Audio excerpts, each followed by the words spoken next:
అడిగినందనే కాదనిదెవరు శ్రీనివాసుని పెండ్లి అనగా ముల్లోకాలకు పండుగ కాన మీ పిలుపునే వింటే చాలు దేవతలందరూ దిగి వచ్చెదరు.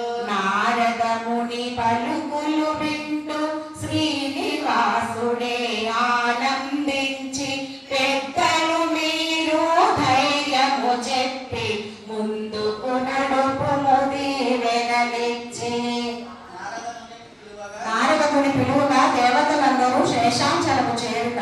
స్వామి అన్నటి శిరమున దాల్చి నారద ముని సంకల్పించగా ఈశ్వరుడంతట బ్రహ్మతో కూడి శేషాచలమే అరుదించే. దేవేంద్రుడొచ్చే కుబేరుడొచ్చే అగ్ని వాయువు వరుణుడు వచ్చే సూర్య చంద్రులు గ్రహములు వచ్చే స్వామిని చూడగా ఆనందముతో శ్రీనివాసుడే ఎదురే వెళ్ళి ఆదరముతో ఆహ్వానించి ఉచితాసనమున కూర్చోబెట్టి కళ్యాణ వార్తను తెలిపెనుగా. నారద మునియే ముందుకు వచ్చి సమస్యనంతను తెలిపెనుగా.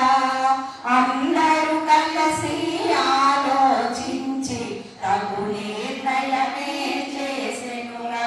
శ్రీనివాసుడు కుబేరుని వద్ద ధనమును అప్పుగా తీసుకొనుట. గణపతి అయినా కుబేరుని వద్ద అప్పుగా ధనమును అడిగెనుగా. ధనమును ఇచ్చిన ఫలితము నిమ్మని గణపతి స్వామిని అడిగెనుగా.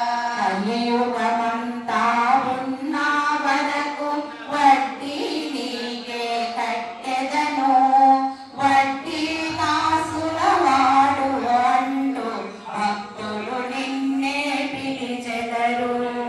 ఆనందముతో కుబేరుడప్పుడు ధనరాశులనే ఇచ్చెనుగా. ముట్టినదంటూ పత్రము రాసి శ్రీనివాసుడే ఇచ్చెనుగా. దేవతలందరూ